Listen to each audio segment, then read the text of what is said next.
இவங்க எல்லாருமே என்ன நினைச்சிடறாங்கன்னா ரிசர்வேஷன் வாங்குறது அவங்க தான், நம்மகிட்ட ரிசர்வேஷன் நம்ம கொடுக்கவே, நமக்கு வந்து பெருசாக அனுபவிக்கல, அவங்க மட்டும் பெருசாக அனுபவிச்சிட்டாங்க, அவங்கள்ட்ட இருக்கிற மார்க்லோடு நாங்கள் வந்து அதிகமான மார்க் எடுத்து கிடைக்கல. போய் முழுக்க போய் என்னன்னா, இன்னைக்கும் எந்த கட் ஆஃப்ஸ் வேணா எடுத்துக்கோங்க, காலேஜ் பெரிய பெரிய யூனிவர்சிட்டிஸ்லையோ பெரிய பெரிய சென்ட்ரல் கவர்மெண்ட்டுடைய இன்ஸ்டிடியூஷன்ஸ்லையோ கொடுக்கக்கூடிய கட் ஆஃப்ல கூட ஈக்குவல் மார்க் தான் வரும். என்னன்னா, இந்திய மக்கள் தொகை தெளிவாக கணக்கெடுக்கப்பட்டிருக்கு. அதன்படி இங்கே பாப்புலேஷன் பட்டியலினத்தவர்கள் இவ்வளவு பேர் இருக்காங்க, அவங்களுக்கு இவ்வளவு சீட் கொடுக்கணும், பிற்படுத்தப்பட்டவர்களுக்கு இவ்வளவு பேர் இருக்காங்க அவங்களுக்கு கொடுக்கணும்னு போராடி இன்னைக்கு வரைக்கும் இந்திய அளவில் ஏமாற்றப்படுவர்கள் பிற்படுத்தப்பட்டவர்கள். இந்திய அளவில் 16லேருந்து 20% பாப்புலேஷன் இருக்கக்கூடியவங்க பட்டியலினத்தவர்கள். அந்த பட்டியலினத்தவர்களுக்கு அரசு பணிகளையும் இதுலையும் அந்த ரிசர்வேஷன் கொடுக்கப்படுது. பிற்படுத்தப்பட்டவர்கள் கிட்டத்தட்ட ஒரு 60% இருப்பாங்க.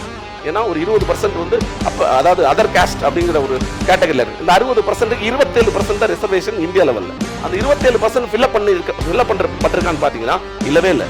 இந்த 27%லையும் இந்த 80%லையும் அரசு வேலைகளில் இல்லை பெரிய அரசு பணிகளில் எவ்வளோ தெரியுமா ஃபில்அப் ஆயிருக்காங்க? 25லேருந்து 30% தான் இவங்க ஃபில்அப் ஆயிருக்காங்க.